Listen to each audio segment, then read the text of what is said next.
Hey, what's up, my fellow tech enthusiasts? Welcome back to our channel. Today, we have an exciting topic to dive into, one that's essential in the world of virtualization and cloud computing. We're going to unravel the mysteries behind hypervisors and understand how they work. So, if you're ready to level up your knowledge, hit that play button and let's get started. Before we jump into the nitty-gritty of hypervisors, let's take a moment to understand the big picture. In the realm of virtualization, we often encounter the need to run multiple operating systems or applications on a single physical machine.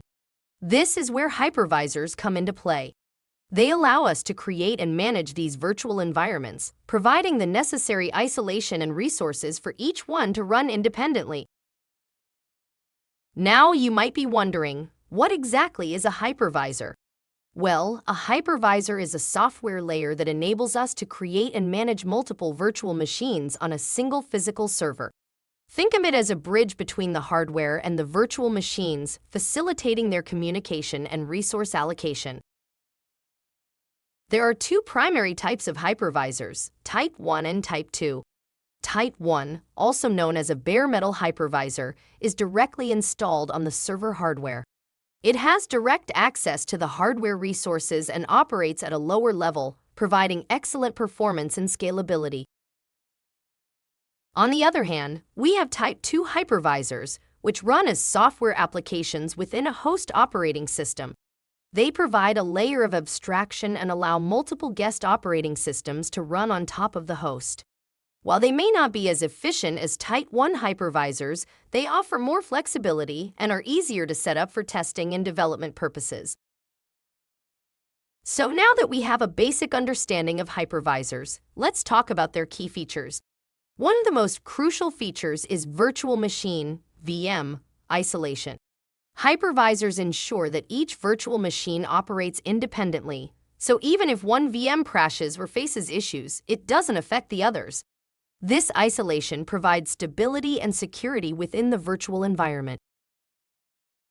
Another essential feature of hypervisors is resource allocation. With a hypervisor in place, you can allocate CPU, memory, storage, and network resources to each virtual machine according to its requirements. This allows for efficient utilization of the underlying physical hardware, maximizing performance and minimizing wastage. Now, let's talk about virtual machine management. Hypervisors provide powerful tools to manage and monitor virtual machines. You can easily create, clone, or delete virtual machines, adjust their resource allocation on the fly, and even migrate them between physical servers without disrupting their operation. This flexibility simplifies administration and maintenance tasks, saving time and effort. So far, we've covered the basics of hypervisors and their key features. Whether you're a seasoned IT professional or a curious learner, understanding hypervisors is essential in today's technology landscape. Now, if you found this information helpful and want to stay up to date with our latest tech videos, be sure to hit that subscribe button and click the notification bell so you never miss an upload. Thanks for joining us today on this journey into the fascinating world of hypervisors. We hope you've gained valuable insights and are ready to explore further. Don't forget to like this video if you found it informative, share it with your friends who might be interested, and leave us a comment below if you have any questions or suggestions for future video topics. Until next time, stay curious, keep exploring, and geek on.